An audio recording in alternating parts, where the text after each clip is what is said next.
Guys, सो आज हम पढ़ने जा रहे हैं bank reconciliation statement. Bank reconciliation statement. अच्छा, बैंक रिकंसिलिएशन स्टेटमेंट से पहले मैं एक चीज जरा समझा दूं, फिर हम आएंगे बैंक रिकंसिलिएशन स्टेटमेंट है क्या। देखिए, हमारे पास जो बैंक का टी अकाउंट बनता है नॉर्मली, जो बैंक का टी अकाउंट बनता है,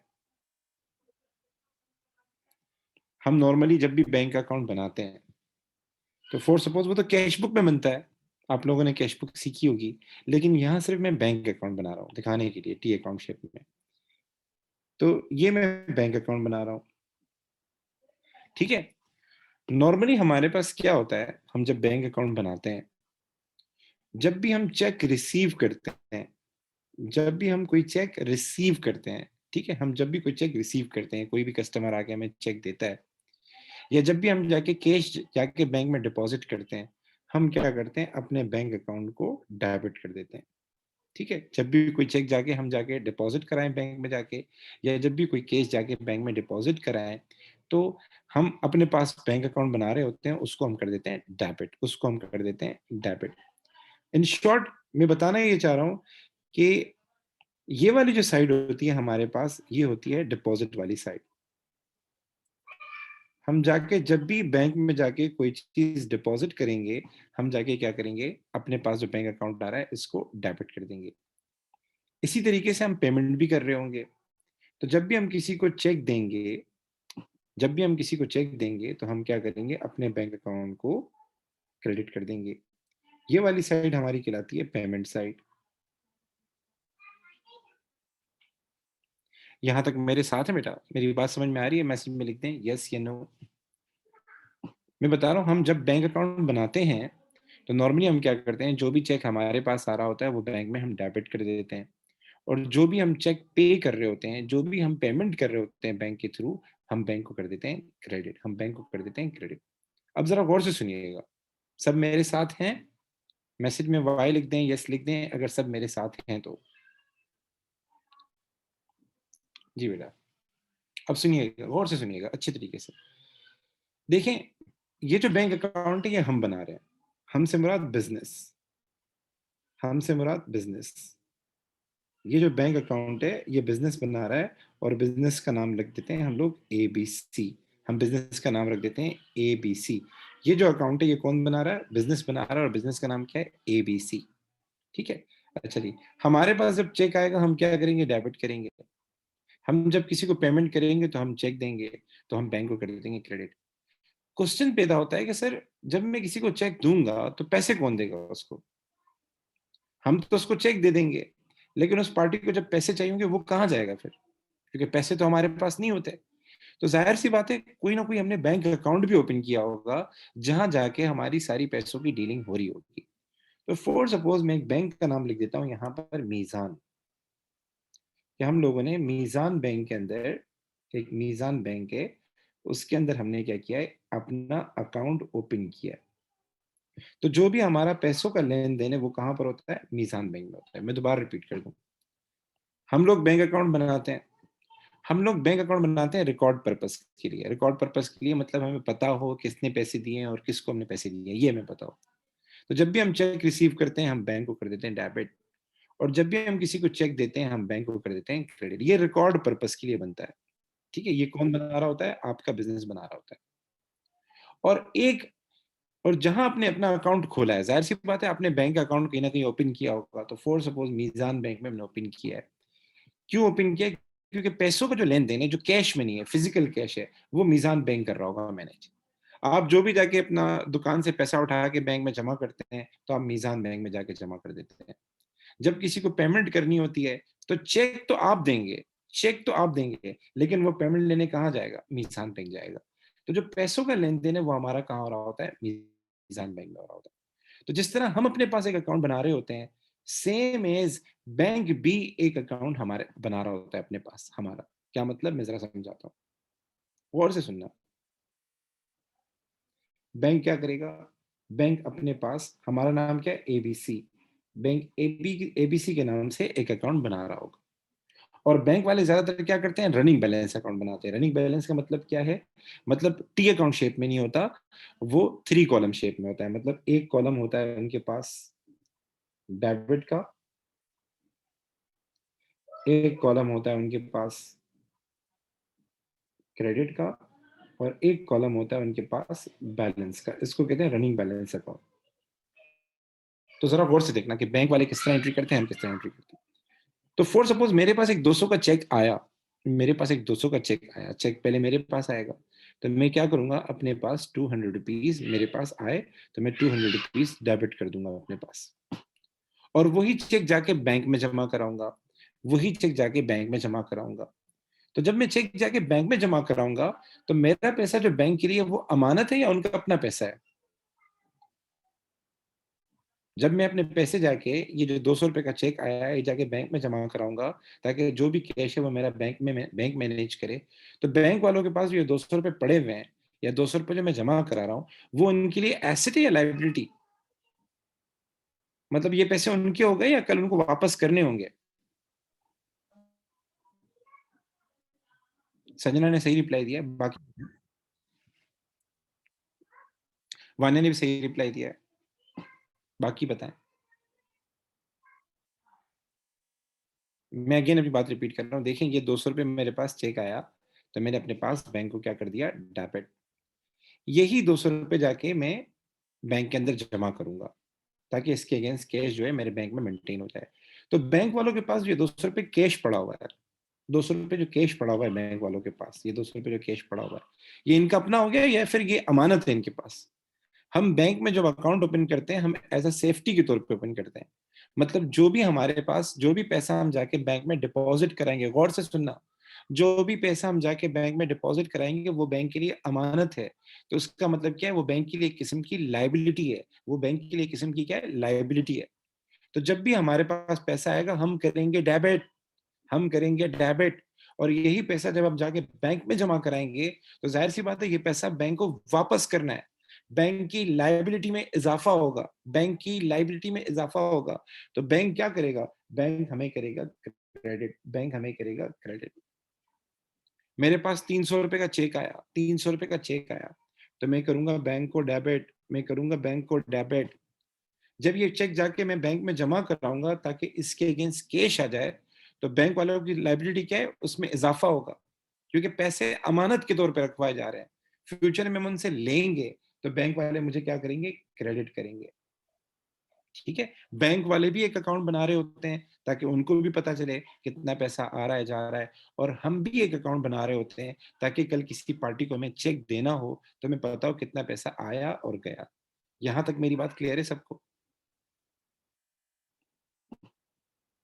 ठीक है, अच्छा जी, अब सुनिएगा गौर से। अच्छा जी, इसके बाद क्या होगा सर, इसके बाद क्या होगा, जाहिर है हमें पेमेंट भी करनी होगी। तो पेमेंट बैंक से नहीं होती, पेमेंट डायरेक्ट यहाँ से नहीं होती। ठीक है ना? तो अमूमन पेमेंट कैसे होती है, हमें चेक देना होता है। फॉर सपोज एक पार्टी आई, मैंने उसको चेक दिया, एक पार्टी आई, मैंने उसको 100 का क्या किया, चेक दिया, मैंने उसको 100 का चेक दिया। तो जैसे ही मैं चेक दूंगा, मैं अपने बैंक अकाउंट को कर दूंगा क्रेडिट, मैं अपने बैंक अकाउंट को कर दूंगा क्रेडिट। अब मुझे बताएं वो पैसे लेने कहाँ जाएगा? मैंने तो उसको चेक दिया है, कैश नहीं दिया, उसको तो कैश चाहिए। तो वो पैसे लेके कहाँ जाएगा, वो चेक लेके कहाँ जाएगा, बैंक जाएगा, और बैंक उसको पैसे देगा, और बैंक उसको पैसे देगा। तो जब बैंक पैसे देता है ना, तो बैंक की लाइबिलिटी में कमी आ जाती है। जाहिर है ये पैसा बैंक के पास अमानत है, तो जब इसके अगेंस्ट वो 100 रुपीज देगा, तो बैंक की लाइबिलिटी क्या हो जाएगी, रिड्यूस हो जाएगी। तो बैंक की लाइबिलिटी जब भी रिड्यूस होगी, तो बैंक मुझे क्या करेगा, डेबिट करेगा, बैंक मुझे क्या करेगा, डेबिट करेगा। वो 100 लिखेगा डेबिट साइड पे। आपने सुना होगा एटीएम कार्ड के बारे में। एटीएम कार्ड के जरिए हम क्या करते हैं, पैसे विड्रॉ करते हैं, पैसे बैंक से निकालते हैं। ये भी पैसे हम क्या कर रहे हैं, यहाँ भी बैंक से पैसे विड्रॉ कर रहे हैं, निकाल रहे हैं, पेमेंट कर रहे हैं। तो एटीएम कार्ड को प्यार से डेबिट कार्ड भी कहा जाता है, डेबिट कार्ड भी कहा जाता है। क्यों? क्योंकि you are withdrawing the money from the bank. तो बैंक वाले क्या करेंगे, मुझे डेबिट करेंगे। तो इन शॉर्ट मुझे जो असल बात बतानी है आपको, क्या बतानी है कि दो अकाउंट होते हैं। एक अकाउंट हम बना रहे होते हैं बैंक का, ठीक है, हमारा हम पहले बनाते हैं, जो भी ट्रांजेक्शन होती है पहले रिकॉर्ड करते हैं। कोई चेक आता है हम डेबिट कर देते हैं, किसी को चेक दे रहे होते हैं हम क्रेडिट कर देते हैं। हमारे पास जब भी पैसा आएगा हमारे बैंक में, तो हम डेबिट करेंगे, जब भी पैसा जाएगा हम क्रेडिट करेंगे। ठीक है, इसी तरीके से एक अकाउंट बैंक वाले भी बना रहे होते हैं। ठीक है? पर बैंक वाले अपने एंगल से बनाते हैं, हमारे एंगल से नहीं बनाते। बैंक वालों के लिए मिस्टर एबीसी क्या है? लायबिलिटी है, लायबिलिटी है। तो जब भी हम डिपॉज़िट करेंगे, वो करेंगे क्रेडिट, और जब भी हम कोई चीज़ विथड्रॉ करेंगे, वो करेंगे डेबिट। तो बैंक वालों के लिए ये वाली साइड जो है, जो क्रेडिट साइड है, वो क्या होती है? वो डिपॉज़िट साइड होती है। मतलब जब भी कोई कस्टमर पैसे डिपॉजिट कराएगा, बैंक वाले उसके लिए क्रेडिट करेंगे, और बैंक वालों के लिए ये जो डेबिट साइड होती है, ये उनके लिए क्या होती है? पेमेंट साइड होती है। आपने देखा होगा एटीएम कार्ड को हम सम टाइम डेबिट कार्ड भी कहते हैं। ठीक है बेटा? अब गौर से सुनना बेटा, गौर से सुनना। अब एट द एंड क्या होता है? हम बैलेंस फाइंड करते हैं। महीने के आखिर में हम क्या करते हैं? बैलेंस फाइंड करते हैं। तो पहले इसका बैलेंस फाइंड करते हैं। ये हो जाएगा हमारे पास 500, ये हो जाएगा 500, और हमारे पास सीरी आ जाएगा 400। ठीक है, हमारे पास बैलेंस सीरी आ गया 400। ठीक है, अच्छा जी। अब हम आते हैं, बैंक वाले भी फाइंड करेंगे। तो बैंक वाले कैसे फाइंड करते हैं? बैंक वाले टी अकाउंट नहीं बनाते, बैंक वाले बनाते हैं रनिंग बैलेंस। ये जरा देख लें रनिंग बैलेंस कैसे बनता है। बैंक वालों के पास जब पैसा हम जमा कर रहे थे, वो कर रहे थे क्रेडिट, क्योंकि उनकी लाइबिलिटी में इजाफा हो रहा था। जब हम पैसे निकालते थे, बैंक वाले करते थे डेबिट, क्योंकि उनकी लाइबिलिटी रिड्यूस हो रही थी। ठीक है, अच्छा, वो बैलेंस कैसे फाइंड करते हैं? वो बैलेंस हर ट्रांजेक्शन की बात करते हैं, हर ट्रांजेक्शन की बात कर रहे हैं। लाइक 200 ही अमाउंट था साल के शुरू में, तो वो लिख देंगे 200 क्रेडिट, सीआर लिख देंगे इसकी जगह पे। ठीक है, फिर 300 हमने और जमा करवाए, 300 हमने और जमा करवाए, तो 200 ये क्रेडिट है, ऑलरेडी 300 भी क्रेडिट है और बैलेंस भी क्रेडिट है। तो 200 प्लस 300 कितना हो जाएगा? 500। तो वो उसके आगे लिख देंगे सीआर। ठीक है, अच्छा जी। इसके बाद क्या हुआ है? इसके बाद 100 डेबिट हुआ है। क्रेडिट, हमारे पास क्रेडिट बैलेंस था 500 का, अब 100 डेबिट हो गया है। तो जाहिर ही बात है, डेबिट क्या होगा? माइनस हो जाएगा इससे, क्योंकि ये क्रेडिट आ रहा है, ये आपके पास क्रेडिट आ रहा है। क्रेडिट और डेबिट एक दूसरे के अपोजिट होते हैं, तो ये माइनस हो जाएगा 100, तो ये आ जाएगा 400 क्रेडिट। ठीक है, ये 400 क्रेडिट क्या शो कर रहा है? कि आपका बैलेंस बैंक में 400 है, और ये बैलेंस आप बैंक से ले सकते हैं। मतलब बैंक वालों ने देने हैं और आपने लेने हैं। और यहाँ पर हमारे पास कितना आ रहा है? 400 आ रहा है हमारे पास बैलेंस। दोनों बैलेंस मैच हो रहे हैं हमारे पास। यहाँ तक बात समझ में आ रही है सबको? मैं जो असल पॉइंट समझाना चाह रहा था कि हम दो बैंक अकाउंट हमारे पास बन रहे होते हैं। एक बैंक अकाउंट हमारे पास बन रहा होता है, वो टी शेप में होता है, और एक बैंक अकाउंट बैंक वाले बना रहे होते हैं। यहाँ तक मेरी बात समझ में आ रही है? फातिमा बेटा, अच्छा अब सुनिएगा गौर से। देखो ये बैलेंस हमारा मैच कर गया। ठीक है, अब इसको छोड़ दें, ये क्रेडिट है, ये फना, इसको छोड़ दें। मेन चीज इसको देखें, हमारा बैलेंस मैच कर रहा है। सम टाइम ऐसा होता है कि हमारा बैलेंस मैच नहीं होता, हमारा ये बैलेंस कुछ और आ रहा होगा, ये बैलेंस कुछ और आ रहा होगा। ठीक है, तो उसके बहुत सारे रीजन हो सकते हैं। तो उसका एक रीजन तो ये होता है कि ये जो बैंक अकाउंट हम बना रहे होते हैं ना, इस बैंक अकाउंट में हम वो ट्रांजेक्शन लिखते हैं जिसमें चेक आता है और जिसमें चेक जाता है। हालांकि देयर आर मेनी ट्रांजेक्शन जिसमें पैसा तो आ रहा होता है, गौर से सुनना, पैसा तो आ रहा होता है लेकिन आपको चेक नहीं मिलता। पैसा जा रहा होता है लेकिन आप किसी को चेक नहीं दे रहे होते, लेकिन फिर भी आपके बैंक अकाउंट से पैसे माइनस हो रहे होते हैं। मैं अगेन बात रिपीट करता हूँ। देखो ये बैलेंस 400 आ रहा है, ये बैलेंस 400 आ रहा है, दोनों बैलेंस मैच कर रहे हैं, ठीक है, कोई इशू नहीं। लेकिन सम टाइम ऐसा होगा कि आपके दोनों बैलेंस मैच नहीं होंगे, काम एक ही हो रहा है, फिर भी बैलेंस मैच नहीं हो रहा है। सो बैलेंस मैच करना जरूरी है, बैलेंस मैच करना जरूरी है। और उसके अलावा हमारा बैंक का बैलेंस जो है एसओएफपी में, वो जाता है जो बिल्कुल सही हो। तो अगर कोई प्रॉब्लम है तो उसको ठीक करना हमारे लिए जरूरी है। तो क्या प्रॉब्लम हो सकती है? तो सबसे पहले आते हैं बैंक के ऊपर। ये जो हमने बैंक अकाउंट बनाया है, हमारे पास कई ट्रांजेक्शन ऐसी होती हैं जो हमारे पास यहाँ इस बैंक अकाउंट में नहीं आती, आनी चाहिए, नहीं आती, क्योंकि उसमें कोई चेक नहीं आता, तो हमारा अकाउंटेंट रिकॉर्ड नहीं करता। उसमें कोई चेक जा रहा नहीं होता, तो हमारा अकाउंटेंट रिकॉर्ड नहीं कर पाता। लेकिन आपका बैंक का बैलेंस बढ़ भी रहा होता है और आपका बैलेंस कम भी रहा होता है, तो वो ट्रांजेक्शन यहाँ रिकॉर्ड होनी चाहिए। अब वो कौन सी ट्रांजेक्शन, उस पर जरा डिस्कस कर लेते हैं।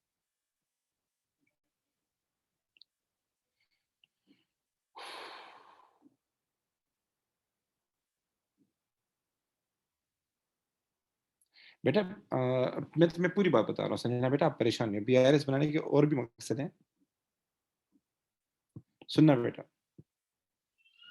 हम जो बैंक अकाउंट बनाते हैं, हमारे पास कोई चेक आता है, हम डेबिट कर देते हैं, चेक जा रहा होता है, क्रेडिट कर देते हैं, ठीक है? ऐसे ही करते हैं।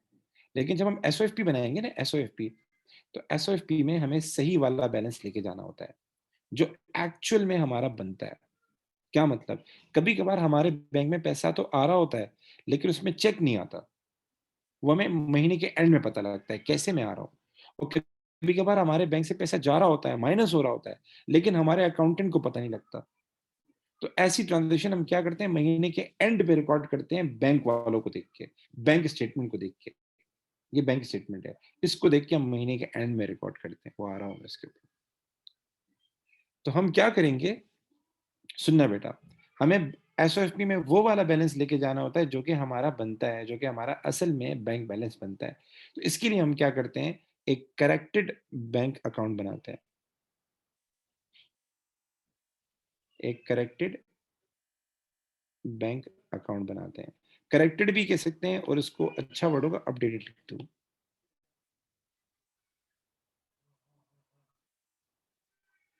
सर ये क्यों बनाते हैं? क्योंकि देयर आर सम ट्रांज़ैक्शन जो हमारा अकाउंटेंट नहीं रिकॉर्ड कर पाता। वो महीने के एंड में पता लगती हैं। मतलब हमारे बैंक में पैसा आ भी रहा होता है, जा रहा भी होता है, लेकिन अकाउंटेंट को महीने के एंड में पता लगती है। तो वो कौन-कौन सी ट्रांज़ैक्शन हो सकती है, उस पे आ रहा हूँ। तो हमें क्या करना होता है, अपने बैलेंस को अपडेट करना होता है। मतलब बैलेंस में जो-जो ट्रांज़ैक्शन मिसिंग है, वो लिखनी होती है। तो सबसे पहले हम बैलेंस बीडी से स्टार्ट करते हैं, जो कि रीसेंट बनता है। ये सवाल में आपको गिवन होगा, आपने ये लिखना है। उसके बाद सर वो कौन-सी ट्रांज़ैक्शन है जो आपकी इसमें नहीं आ रही होंगी, आपके अकाउंटेंट को नहीं पता होगा और महीने के एंड में पता लगेगा। तो कभी-कभार लोग क्या करते हैं, कभी ऐसा हुआ है कि आप लोगों ने मेरे बैंक अकाउंट में डायरेक्ट पैसे जमा किए हों? मैंने आपको आप लोगों ने मुझे चेक नहीं दिया हो और मेरे बैंक अकाउंट में डायरेक्ट पैसे जमा हो गए हों, ऐसा हो सकता है वैसे? मेरी बात समझ में आ रही है? कभी ऐसा हुआ है कि आप लोगों ने मेरे बैंक अकाउंट में डायरेक्ट फीस जमा की हो, विथआउट गिविंग मी अ चेक? जी बेटा, सब बोल रहे हैं यस। बगैर चेक दिए मेरे बैंक अकाउंट में पैसे जमा किए हुए, यस किए आप लोगों ने। आप लोगों ने ऑनलाइन ट्रांसफ़र किए हैं, अगर आपको याद आ रहा हो। आप लोगों ने ईज़ी पैसा के ज़रिए ट्रांसफ़र किए हैं। आप लोगों ने डायरेक्ट जाके कैश जमा करवाया बैंक के अंदर। तो मेरा बताने का मतलब है कि हमारा अकाउंटेंट क्या करता है, जब चेक आता है, तो वो क्या करता है, बैंक को करता है डेबिट। लेकिन ऐसा भी तो हो सकता है ना, कोई बंदा आए और आपके अकाउंट में ऑनलाइन ट्रांसफ़र कर दे।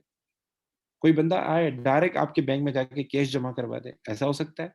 तो ऐसा हो सकता है, तो वो हमारा बैलेंस का पार्ट बनना चाहिए ना। तो हम क्या करते हैं, महीने के एंड पे जो हमारा अकाउंटेंट है, क्योंकि उसके पास मोबाइल नहीं होता, मोबाइल तो ओनर के पास होता है, तो अकाउंटेंट को नहीं पता होता कि किस-किसने पैसे जमा करवाए हैं। जैसे मेरा अकाउंटेंट है सेंटर में, तो उसको नहीं पता कि मेरे अकाउंट में कौन-कौन से पैसे आए हैं। तो इसके लिए क्या होता है, महीने के एंड पे जो मेरा अकाउंटेंट होगा, वो बैंक स्टेटमेंट देखेगा, उसको वहाँ से पता लगेगा। तो अगर किसी ने मुझे कोई ऑनलाइन ट्रांसफ़र किया है पैसा, तो इससे मेरा बैंक बैलेंस बढ़ जाएगा। तो कोई भी ऑनलाइन ट्रांसफ़र किसी ने किया है मुझे, तो मैं वो कहाँ लिखूँगा? Sorry, sorry, sorry.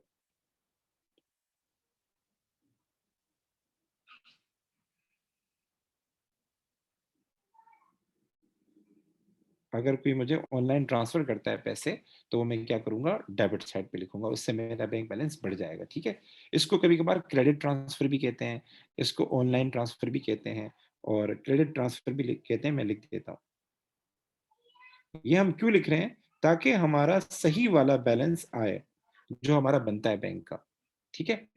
अच्छा जी, उसके बाद आते हैं, सर आपके बैंक से पैसे जा सकते हैं? यस सर, मेरे बैंक अकाउंट से पैसे माइनस हो सकते हैं।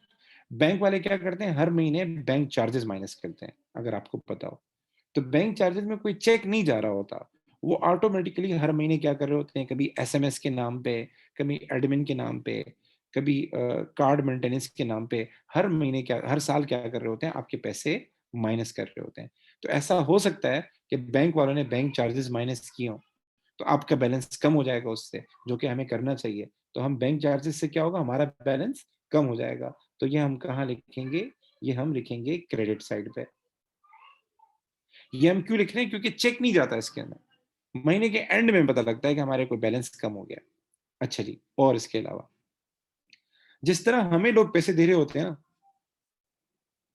जिस तरह हमें लोग पैसे दे रहे होते हैं, हमें ट्रांसफर करते हैं, हम भी तो ट्रांसफर कर सकते हैं ना ऑनलाइन। लाइक मैं कभी-कभार ट्यूशन फीस रेंट देना होता है, अपने बैंक अकाउंट से पैसे ट्रांसफर कर देता हूँ ऑनलाइन, ऐसा हुआ है कई बार।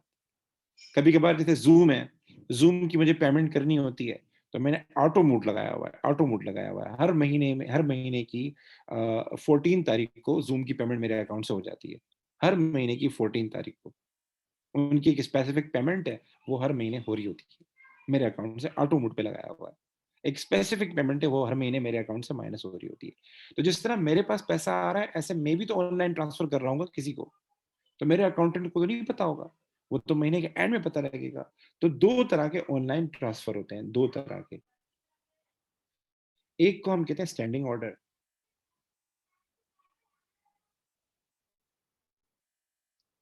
जैसे मैंने कहा ना, मैं हर महीने एक फिक्स पेमेंट कर रहा हूँगा।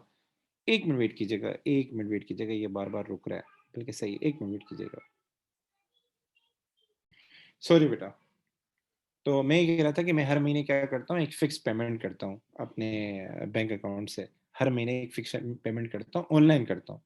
अच्छा, वो मैं खुद नहीं करता, मैंने ऑटो मोड लगाया हुआ है। मैंने ऑटो मोड लगाया हुआ है, ऑटो मोड सब्सक्राइब किया हुआ है, तो हर महीने की 14 तारीख को मेरे अकाउंट से ज़ूम की पेमेंट हो जाती है ऑटो मोड पे। तो अगर मैं कोई स्पेसिफिक पेमेंट कर रहा हूँ फिक्स सॉरी, अगर मैं हर महीने एक फिक्स पेमेंट कर रहा हूँ अपने बैंक अकाउंट से ऑनलाइन, तो वो कहलाएगा स्टैंडिंग ऑर्डर। बहुत सारे लोगों को रेंट देना होता है हर महीने, तो वो अब बैंक वालों को इंस्ट्रक्शन दे के चले जाते हैं। तो बैंक वाले क्या कर रहे होते हैं, हर महीने एक स्पेसिफिक डेट पे वो आपका रेंट ट्रांसफर कर देते हैं आपके लैंडलॉर्ड को, जो भी है। तो ये कहलाता है स्टैंडिंग ऑर्डर। इसी तरीके से एक ऑनलाइन ट्रांसफर एक और होता है जिसको हम कहते हैं डायरेक्ट डेबिट। ये चीज़ें हम इसलिए लिख रहे हैं क्योंकि ये हमारे अकाउंटेंट को नहीं पता होती। तो ये महीने के एंड पे हम क्या करते हैं, अपने बैंक अकाउंट को अपडेट करते हैं ताकि सही वाला बैलेंस आ जाए।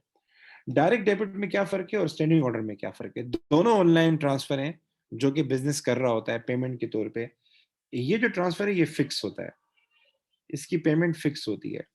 लाइक ज़ूम की एक फिक्स पेमेंट है जो मुझे हर महीने करनी पड़ती है। रेंट एक फिक्स पेमेंट है जो हर महीने करनी पड़ती है। इंश्योरेंस एक फिक्स पेमेंट है, मतलब एक फिक्स इंश्योरेंस प्रीमियम होता है। डायरेक्ट डेबिट क्या है? अगर आपकी पेमेंट वेरीड है, वेरीड का क्या मतलब है? बिजली का बिल है, तो बिजली का बिल कभी 4,000 आ रहा होगा, कभी 5,000 आ रहा होगा, कभी 6,000 आ रहा होगा, कभी 8,000 आ रहा होगा। पेमेंट एक नहीं होगी, डेट भी डिफरेंट होगी, कभी 10 डेट होगी, कभी 12 डेट होगी, एक स्पेसिफिक डेट भी नहीं होगी, ड्यू डेट जो है। तो अगर आप ऑनलाइन ट्रांसफर कर रहे हैं और वेरिड पेमेंट है हर महीने, तो ये कहलाता है डायरेक्ट डेबिट। अमूमन जो सप्लायर वगैरह होते हैं उनको हम डायरेक्ट डेबिट करते हैं, मतलब ऑनलाइन ट्रांसफर को हम डायरेक्ट डेबिट कहते हैं।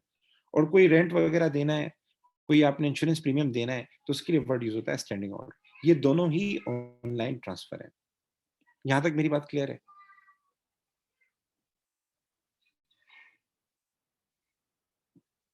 बोर कर रहा हूँ ना वैसे मैं आप लोगों को बहुत ज़्यादा। अच्छा जी, टॉपिक तो बहुत आसान है, वो इतना मुश्किल टॉपिक नहीं है, लेकिन मैं समझाने में बहुत ज़्यादा लगा होता हूँ। मैं बोलता हूँ बच्चों को अच्छे तरीके से समझाओ। सो आई एम वेरी सॉरी। अच्छा जी, आगे चलते हैं। सर, और कौन-सी चीज़ें हैं जो हमारे अकाउंटेंट को नहीं पता होती और महीने के एंड पे हमें लिखनी होती है? और कौन-सी चीज़ आ सकती है? तो इसके अलावा हमारे पास आता है डिसऑनर्ड चेक। हमें कोई चेक मिला, सुनिएगा, हमें कोई चेक मिला, हमने डेबिट किया, ठीक है? हमने डेबिट किया। हमने जाके वो चेक बैंक वालों को भेजा। हमारे पास कोई चेक आया, हमने डेबिट किया। हमने वो चेक बैंक वालों को भेजा। अच्छा जी, वो चेक हो गया रिजेक्ट। तो अब तो पता लग जाता है, मैसेज-वैसेज आ जाता है, ठीक है? लेकिन हमारा जो अकाउंटेंट है उसके पास मोबाइल थोड़ी होगा। ओनर अपने पास ही रखेगा मोबाइल, जो भी बैंक अकाउंट का नंबर वगैरह होगा। और सम टाइम ओनर पता नहीं कहाँ होता है, उसको तो नहीं पता लग पाएगा। तो महीने के एंड पे उसको पता लगता है अकाउंटेंट को। किससे पता लगता है? बैंक स्टेटमेंट से पता लगता है। कैसे लगता है ये मैं आपको सिखाऊँगा। तो अगर कोई डिसऑनर्ड चेक है, मतलब बैंक ने कोई चेक रिजेक्ट कर दिया है, अकाउंटेंट को महीने के एंड पे पता लगा, वो क्या करेगा मुझे बताएँ? आपके पास एक चेक आया था, पहले आपने डेबिट किया था। आपने ये सोचा कि पैसा आ गया मेरे बैंक में। लेकिन जब आपने उसको जाके बैंक में जमा करवाया, बैंक ने उसको कर दिया रिजेक्ट, मतलब आपके अकाउंट में कैश नहीं जमा हुआ। चेक तो आया था लेकिन कैश आपके अकाउंट में बढ़ा नहीं। क्या करेंगे अब हम? हमने ये सोचा कि कैश बढ़ गया, तो हमने क्या कर दिया, बैंक को बढ़ा दिया। ठीक करने के लिए क्या करें जब चेक रिजेक्ट हो गया? कश्यप बेटा मुझे आप लोगों से आंसर, आप लोग सही बता रहे हैं, वानिया संजना आप लोग सही बता रहे हैं। देखो मैं आपको दोबारा बताता हूँ, पार्टिसिपेट करोगे तो फायदा होगा, बता रहा हूँ। मेरे पास एक चेक आया, तो मैंने क्या किया, बैंक को डेबिट। मुझे मेरे कस्टमर ने चेक दिया तो मैंने किया बैंक को डेबिट, और जो भी मेरा कस्टमर था उसको मैंने किया क्रेडिट। आई, मुझे लगा कि भाई मेरे कस्टमर ने मुझे पैसे दे दिए, ठीक है, मैंने कर दिया। अब बैंक ने वो चेक कर दिया रिजेक्ट, बैंक ने वो चेक कर दिया रिजेक्ट, और उसको प्यार से हम क्या कहते हैं, डिसऑनर्ड चेक कहते हैं, अगर आपको याद हो।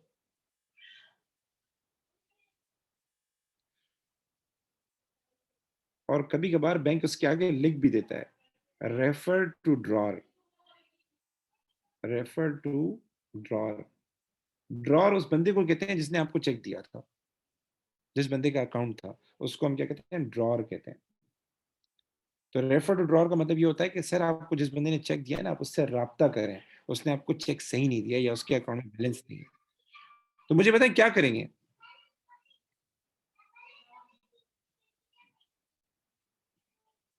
कश्यप बेटा, फातिमा बेटा, मुझे आप लोगों से रिस्पॉन्स चाहिए भाई, जल्दी करें। I want response from you.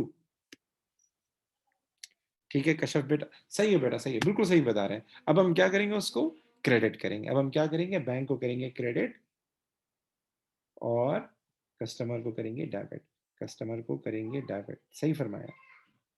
ठीक है, तो हमारा अकाउंटेंट क्या करेगा, जब भी अगर कोई चेक डिसऑनर्ड हो जाएगा, रिजेक्ट हो जाएगा, तो वो उसको कंपनसेट करने के लिए पहले बैंक को डेबिट किया था, तो अब वो बैंक को क्या कर देगा, क्रेडिट कर देगा, ताकि दोनों साइड सेट ऑफ हो जाए, कंपनसेट हो जाए। तो if there is any dishonoured cheque, तो वो क्या करेगा, उसको कर देगा क्रेडिट। अच्छा, ये मैं जो डिस्क्रिप्शन लिख रहा हूँ ना, ये रेफरेंस नहीं है बेसिकली। जैसे बच्चे समझते हैं समटाइम डिसऑनर्ड का कोई अकाउंट बन रहा होगा, ऐसा नहीं है। ये समझाने के लिए मैं लिख रहा हूँ कि डिसऑनर्ड चेक इस तरह आता है। रेफरेंस में तो कुछ और आएगा, यानी बंदे का नाम आएगा यहाँ पर। ठीक है, अच्छा जी, यहाँ तक सब क्लियर है। अच्छा, एक और बात, हमारे पास और क्या आ सकता है अपडेटेड बैंक अकाउंट में? तो कभी कभार हम क्या करते हैं, हमने कोई शेयर्स खरीदे हुए हैं, तो उस पर हमें डिविडेंड मिलता है। अगर हमने कोई अकाउंट बैंक में कोई पैसा डिपॉजिट करवाया हुआ है, कोई सेविंग के तौर पे पैसा रखा हुआ है, तो उसमें हमें इंटरेस्ट मिलता है। ठीक है, तो वो इंटरेस्ट डायरेक्टली कैश में नहीं आता, वो आपके बैंक अकाउंट में बढ़ा दिया जाता है, ऐड कर दिया जाता है। लाइक जैसे मेरा सेविंग अकाउंट है, तो उसमें क्या होता है, मेरे बैंक अकाउंट में हर महीने के एंड में पैसे बढ़ जाते हैं। ठीक है, तो ये भी हमारे, इसमें कोई बंदा नहीं दे रहा है, इसमें बैंक दे रहा है पैसे आपको। तो अगर कोई इंटरेस्ट रिसीव्ड है, डिविडेंड रिसीव्ड है, बैंक वाले ने डायरेक्टली रिसीव किया है, तो वो भी हमारे पास क्या होता है, यहाँ डेबिट साइड पे आ रहा होता है। इसमें कोई चेक नहीं आता, लेकिन आपके अकाउंट में ऑटोमेटिकली पैसे बढ़ जाते हैं। ठीक है, उसके अलावा अपडेटेड बैंक अकाउंट में और हम क्या करते हैं, अगर हमने कोई मिस्टेक वगैरह की है और हमें लगता है उसको ठीक करने की जरूरत है, तो हम उस एरर को करेक्ट करते हैं। तो अगर कोई एरर है, डेबिट साइड पे ठीक करना है, तो हम डेबिट साइड पे ठीक करते हैं। अगर कोई एरर हुआ है हमारी और क्रेडिट साइड को ठीक करना है, तो फिर हम क्रेडिट साइड को ठीक करते हैं। ये सवाल जब समझाऊंगा तब समझ में आएगा। और एट द एंड हम क्या करते हैं, दोनों साइड का टोटल करते हैं, दोनों साइड का टोटल करते हैं, दोनों साइड का टोटल करके हम आखिर में बैलेंस फाइंड करते हैं। बैलेंस कहीं भी आ सकता है, नॉर्मली हमारे पास बैलेंस आता है आपकी क्रेडिट साइड पे। ठीक है बेटा, एरर सवाल के अंदर पता चलेगा। मैं दोबारा समराइज कर दूं, ये अकाउंट हम क्यों बना रहे हैं, हमें तो गौर से सुनना, हमारे बैंक अकाउंट में सिर्फ वो एंट्रीज हुई होती हैं जिसमें चेक हमारे पास आया था और गया था। वो एंट्रीज नहीं हुई होती जिसमें डायरेक्ट पैसा हमारे बैंक में आया था और गया था, तो वो भी आनी चाहिए।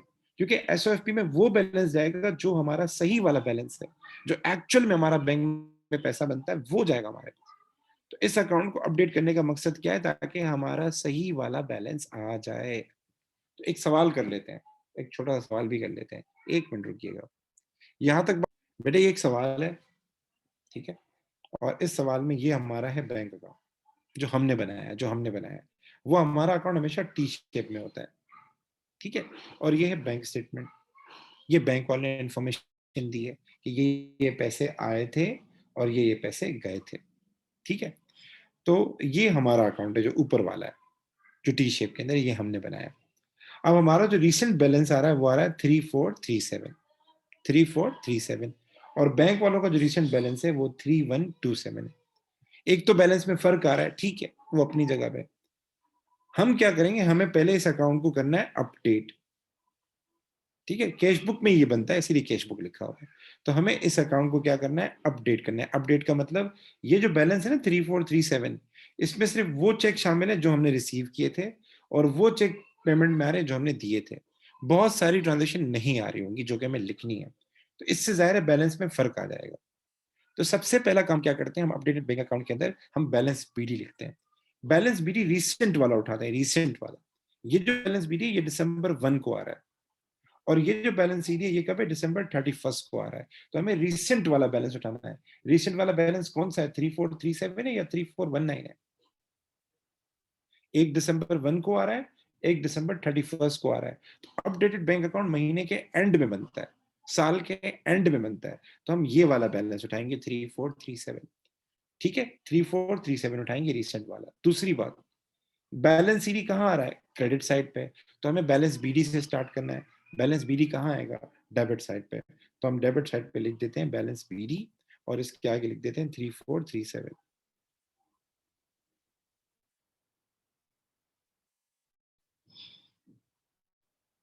ठीक है, 3437। अब आगे चलना है, एक मिनट वेट कीजिएगा। आगे हम क्या करेंगे, अच्छा हमने बैलेंस बीडी लिख लिया। अब हमें मिसिंग फिगर ढूंढनी है। मिसिंग फिगर का मतलब वो चीजें जो हमने नहीं रिकॉर्ड की, जो हमने डेबिट साइड पे नहीं लिखी और हमें लिखनी चाहिए थी। वो चीजें जो हमने क्रेडिट साइड पे नहीं लिखी, हालांकि लिखनी चाहिए थी। अब वो कौन सी चीजें होती हैं, वो बेसिकली वो ट्रांजेक्शन होती है जो बैंक वालों ने की होती है लेकिन आपने नहीं की होती। तो एक सवाल तो ऐसा आता है जो आपके सामने स्क्रीन पे है, मतलब आपको बैंक अकाउंट दिया हुआ है ऊपर और बैंक स्टेटमेंट दी हुई है। अगर ऐसा कोई सवाल आ जाए तो हम मैचिंग के जरिए फाइंड करते हैं। क्या करते हैं, मैचिंग करते हैं। तो we have to find the missing figure in bank account. तो हम मैचिंग स्टार्ट करेंगे किससे, बैंक स्टेटमेंट से स्टार्ट करेंगे। गौर से देखो, हमें वो फिगर लिखनी है जो हमारे पास नहीं आ रही, जो इस हमारे इसके अंदर नहीं आ रही, हमें वो फिगर लिखनी है। तो उसके लिए एक सवाल तो इस तरह से आता है जो आपको दिया हुआ है स्क्रीन पे, और एक सवाल आता है डिस्क्रिप्शन का जो जो आसान होता है। इस तरह का सवाल आए तो आपने क्या करना है, मैचिंग करनी है। क्या करनी है, मैचिंग करनी है। एक एक आइटम को ट्रेस करना है, एक एक आइटम को ट्रेस करना है। तो ट्रेस करने का तरीका ये है कि हमारी जो डिपॉजिट साइड है, एक मिनट वेट कीजिएगा मैं कलर चेंज कर लूं। जो हमारी डिपॉजिट साइड है वो ये वाली है, हमारी डिपॉजिट साइड ये वाली है, और बैंक वालों की डिपॉजिट साइड ये वाली है। ठीक है, तो सबसे पहले हम डिपॉजिट साइड से स्टार्ट करते हैं। तो हम कैसे काम करेंगे, सबसे पहले हम आते हैं 101 के ऊपर। क्या 101 ऊपर आ रहा है, मुझे बताएं डेबिट साइड पे। भाई 101 हमारे पास बैंक की डिपॉजिट साइड पे आ रहा है। क्या हमारी डिपॉजिट साइड पे आ रहा है, यस सर आ रहा है। 44 बैंक की डिपॉजिट साइड पे आ रहा है। क्या हमारे पास डिपॉजिट साइड पे आ रहा है, यस सर आ रहा है। 93 93 हमारे पास जो है बैंक की बैंक की डिपॉजिट साइड पे आ रहा है। क्या हमारे पास आ रहा है, नो सर। तो सर ये क्या है, आप देख लें इसके आगे क्या लिखा हुआ है।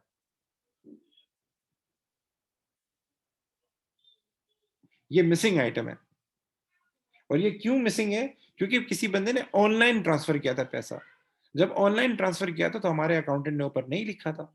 और आप देख लें इसके आगे क्या लिखा हुआ है, क्रेडिट ट्रांसफर लिखा हुआ है। तो हम क्या करेंगे, हम जाके नीचे लिखेंगे 93। और वैसे तो बंदे का नाम लिखते हैं, लेकिन आपको समझाने के लिए मैं क्रेडिट ट्रांसफर का वर्ड यूज कर रहा हूँ। यहां तक मेरी बात क्लियर है, मैं दोबारा बताऊं। अगर आपके पास पेपर में, मैं दोबारा रिपीट कर देता हूँ इस बात को ताकि आपको टेंशन नहीं हो। देखो, हमें मिसिंग फिगर ढूंढने हैं जो कि हमारे पास कैश बुक में नहीं आ रहे। तो उसके लिए हम क्या करेंगे, बैंक की डिपॉजिट साइड ये वाली है और हमारी डिपॉजिट साइड ये वाली है। ठीक है, बैलेंस को छोड़ के हम एक एक आइटम मैच करेंगे। तो मैंने जैसे 101 है, बैंक में डेबिट, बैंक की डिपॉजिट साइड पे आ रहा है, हमारे पास आ रहा है यस सर। 44 है, हमारे पास आ रहा है यस सर। लेकिन अगर आप इसकी जगह पे दूसरा आइटम उठा लेते हैं, फॉर सपोज 93, तो 93 नहीं आ रहा, तो 93 क्या है इसके आगे देख लें, ये क्या है, क्रेडिट ट्रांसफर है। ठीक है, अच्छा जी, अब आते हैं हम लोग पेमेंट साइड के ऊपर आते हैं। पेमेंट साइड ये वाली है हमारे पास जो है, और यहां पर पेमेंट साइड ये वाली है। अब हम यहां सेम प्रोसीजर करेंगे, एक एक आइटम उठा के ट्रेस करेंगे, एक एक आइटम। 462 यहां ऊपर आ रहा है, एक मिनट वेट कीजिएगा, 462 यहां आ रहा है, यस सर आ रहा है 462। उसके बाद 21 ऊपर आ रहा है, यस सर 21 भी ऊपर आ रहा है, मतलब हमारे पास बैंक स्टेटमेंट के अंदर पेमेंट साइड पे आ रहा है तो ऊपर भी आ रहा है। लेकिन लेकिन अगर आप ये वाला आइटम उठाएं 47 ऊपर नहीं आ रहा, ऊपर नहीं आ रहा, और ये 47 क्या है आप देख सकते हैं, 47 क्या आप देख सकते हैं, ये क्या है, बैंक चार्जेस है। तो ये बेसिकली पेमेंट थी जो कि ऊपर नहीं आ रही, तो हम क्या करेंगे, नीचे जाके पेमेंट साइड पे लिख देंगे 47 और इसके आगे लिख देंगे बैंक चार्जेस। यहां तक बेटा कोई इशू, यहां तक कोई इशू? नो सर, ठीक है, अच्छा जी। अब हम क्या करेंगे, हमारे पास और कोई आइटम तो है नहीं। मैं अगेन बता दूं, जब भी आपने अपडेटेड बैंक अकाउंट बनाना बनाना होगा, आपने हमेशा बैंक स्टेटमेंट से स्टार्ट लेना होगा ट्रेसिंग करते वक्त। हम जब भी, जैसे फॉर सपोज मैं ये अकाउंट बना रहा हूँ, बच्चे एक मिस्टेक कर लेते हैं, मैं अपडेटेड बैंक अकाउंट बना रहा हूँ, तो जब भी मैं ट्रेसिंग करूंगा इसकी अपोजिट वाली साइड लूंगा और अपोजिट चीज दूंगा, मतलब मैं यहां से स्टार्ट नहीं करूंगा, मैं यहां से ट्रेसिंग स्टार्ट करूंगा ये, और ट्रेस करता जाऊंगा। इसी तरीके से पेमेंट के लिए मैं यहां से स्टार्ट करूंगा और ट्रेसिंग करता जाऊंगा। तो ये ख्याल कीजिएगा, अगर आपने ऊपर से स्टार्ट किया और एक एक आइटम ट्रेस कर देगा तो मसला हो जाएगा। ठीक है, अच्छा जी। अब हम दोनों साइड का टोटल करेंगे, दोनों साइड का टोटल में मेरी हेल्प कीजिएगा। 3437 प्लस 93, जल्दी बताएं कितना अमाउंट हो जाएगा। 3437 प्लस 93, 3530, 3530, और हमारे पास यहाँ बैलेंस सीडी कितना आ जाएगा, 3483, ये हो जाएगा 3483, और ये हमारे पास आगे जाके बैलेंस भी ड्यू जाएगा। अब ये हमारा जो बैलेंस आया ना, ये सही वाला बैलेंस है। ठीक है, अब एक और चीज में हमें बनानी है जिसको हम कहते हैं बीआरएस, वो मैं कल बताऊंगा बीआरएस का क्या मतलब है और हम क्यों बनाते हैं, वो कल बताऊंगा। तो कल ही हमारा टॉपिक खत्म हो जाएगा, प्रैक्टिस चलती रहेगी, टॉपिक खत्म हो जाएगा, प्रैक्टिस चलती रहेगी। तो इसके जो बाकी पार्ट है ना, जो बीआरएस स्टेटमेंट है, ये मैं कल बनाना सिखाऊंगा। अभी एक छोटी सी प्रैक्टिस कर लेते हैं, अगर आपको समझ